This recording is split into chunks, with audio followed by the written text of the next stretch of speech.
Okay, so today I'm finishing up these returns. They look pretty good, eh? You can see that just comes out. It's a nice little turn. You can see that I've got that side done there as well, you know, a little nicer.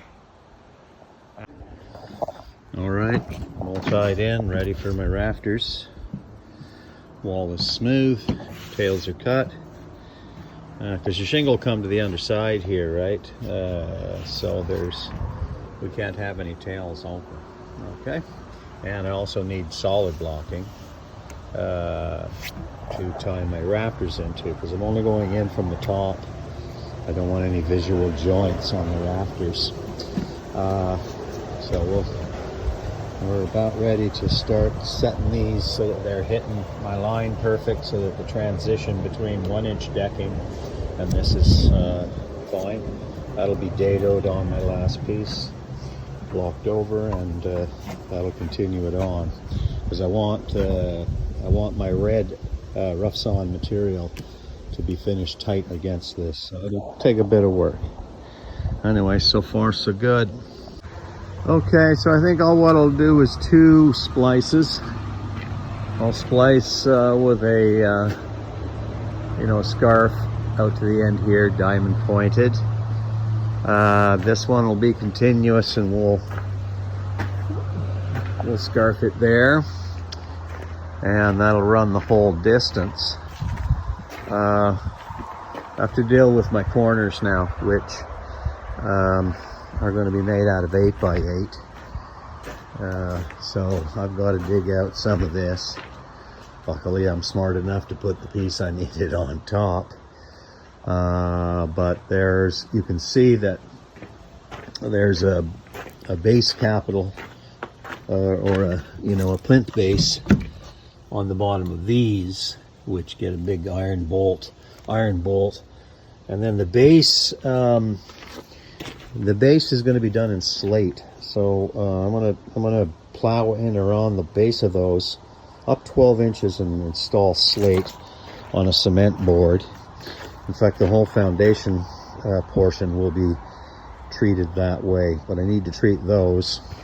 And so the base corner here, I of course want those to line up. They pretty much do on this building, as you can see. So I want this sort of arrangement where I have, all of the plinth bases are all lining up, right? And so, the component we're working on is this, right? The purlin. It's a much smaller scale, but still, I think it's starting to tie together.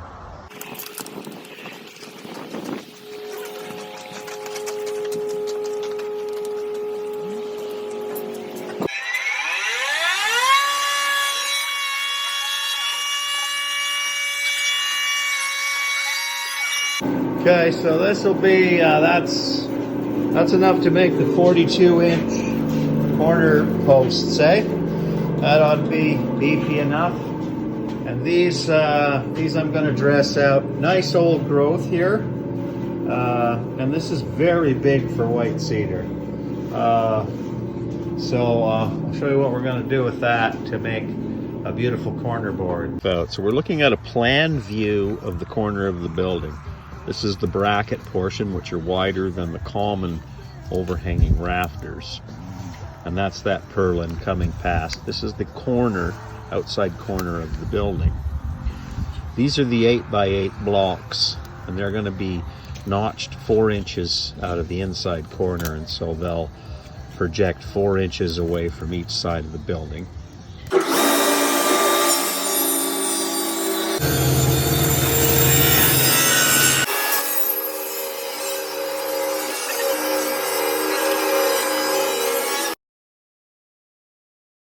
Okay, so yesterday when I was making up the 8x8s, these are the 2 elements that this one will be in the slope of the rafter, and there'll be boarding in between these 2.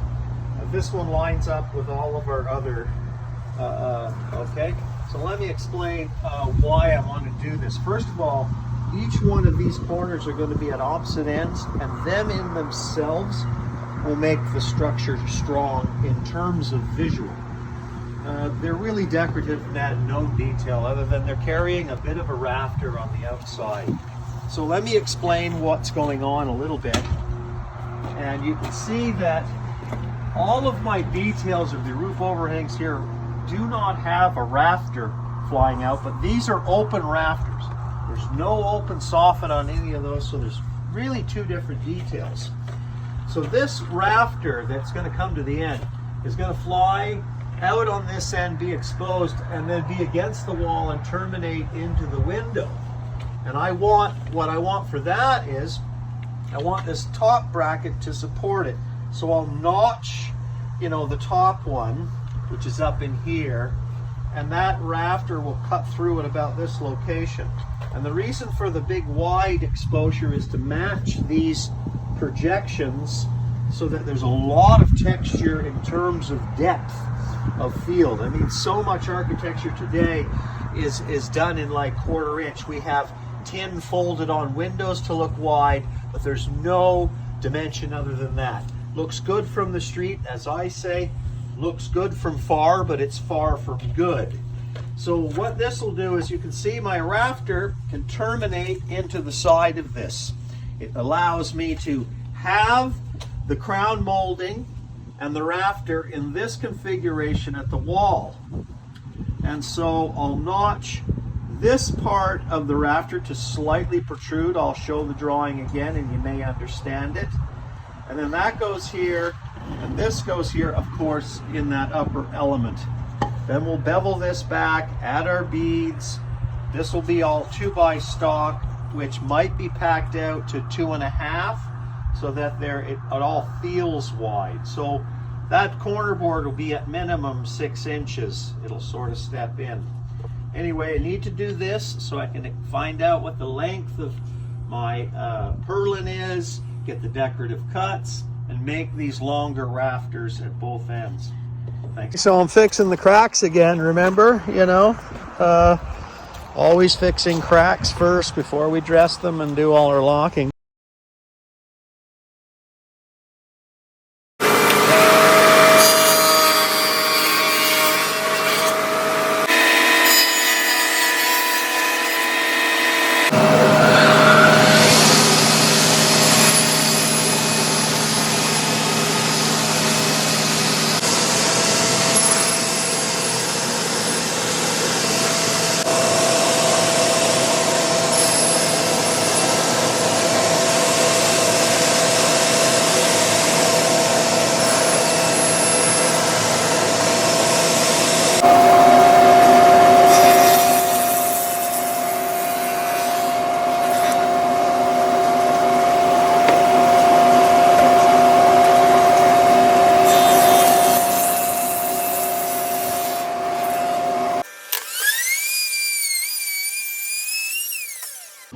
Okay, so I've got my top and bottoms of the plinth block.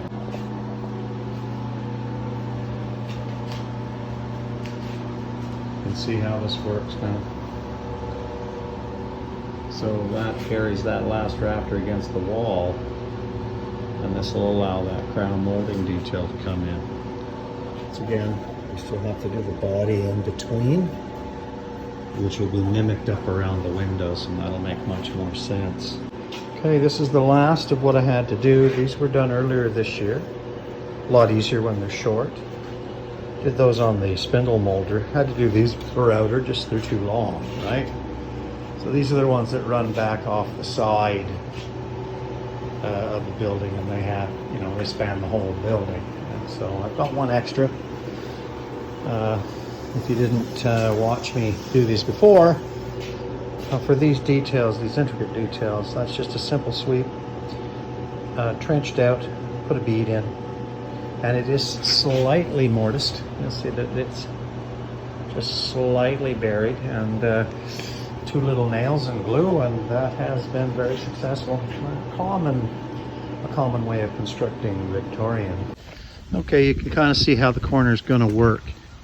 And of course, it always makes me discover other things. So I did run well, let me explain the corners. So that's the part that's in between.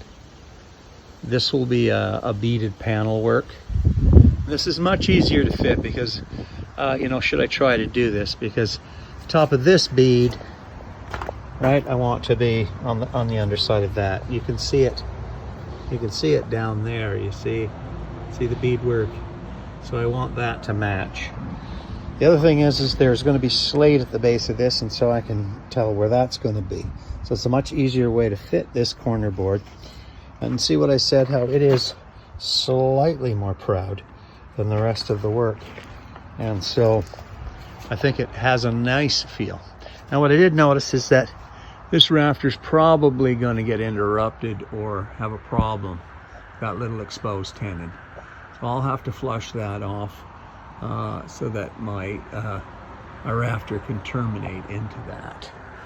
But, you know, these are things why I mock sort of stuff up. So I still need to paint those, and I'm ready. But you can see what I'm trying to do here is these will run out, catch the rafter, give me the open rafters this way, but also a closed crown molding detail on the wall and terminate into the box. The big long ones will rise to the peak on that whole gable end in this manner. Except they'll meet at the ridge, and so the whole roof will even come around on this side, and that lantern appear to pop out of it, which right now doesn't look connected with Nick's, but it will after this. There's also another little vent that I have in my drawing if I want to look back, but generally I'm pretty happy with the scale. I'm loving how it's turning out and the details. And so if I get these painted today, I'm going to work on attaching these, putting tar paper behind them, getting them secure, and then start cutting the bird's mouth and the tail length for all my rafters. So I'm in my office in the bench room, and one of the things that I really enjoy about the complex is, you know, throughout the windows we have views, and even in the office, right? We'll get to see, like, look at this, how lined up some of these beams are. And I love these silhouetted views. They create focal points. But I think that what is good about being in architecture on the interior sides, which can be quite lovely, there's some nice little moldings, these sorts of details, is we can witness the exterior details going on and feel as though we're in a small little community, although this was just lawn, undeveloped. And so it's you know, it's interesting. I've always said that, you know what the difference between a country lot and a city lot is? A sidewalk. All a city does is add a sidewalk, and then you feel urban. This is you know, something planted, something gridded, something organized. Anyway, I always find that kind of interesting, and I love that I can sit in my chair here, leaned back, and see the lines of the architecture from my drafting table. What you doing there, Jack? Oh, just gluing up this purlin across. I think it's 32 feet long, Nick. Yeah, it's And all of the brackets are against the building. I haven't put only the one of your washers in the bottom, but it's because I want to sort of get this structure sort of locked this way before I pull it in tight to the building. But I should be laying rafters tomorrow. In here, I got to run some wire out for lighting, but I'm pretty happy so far. Thanks for asking. Okay, starting to like it. There's how that connection works, and that'll of course run up, but you can start to see the, you know, the sort of the overhang across the front here. Got my corners in, my brackets are mounted, the purlin is glued up, and we're ready to start attaching rafters and purlins, and you can see we've got that corner done. But tell me that this is not going to start to tie, where Nick's shop is just going to disappear. Isn't that cool? So I'll get a little closer. And I actually had to cut Nick's door down to open. So I still have to run a trench in this timber here to run wire out into the purlin invisibly. So that might slow me down a little bit. But I have all the components now ready. And I'm really liking this last little outside corner. And you can sort of see now that that will, you know, that's not the right rafter, those are intermediates. That'll run right into that. And, you know, the whole column terminates on the underside. And then it continues again up by the windows.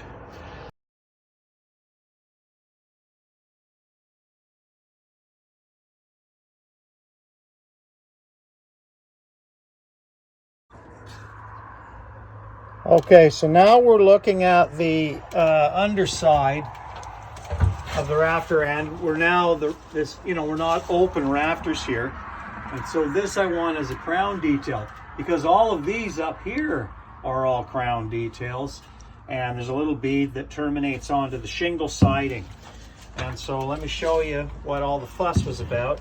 Is that now terminates and the underside of that rafter, and it terminates into the corner board. Now is that friggin' gonna be lovely or what? And so you know, there's a bead here, this is the roof, and that's the roof detail for the overside. I got to do this on the gable end on Nick's side, and should be a lot of fun. Hopefully I can get that done, but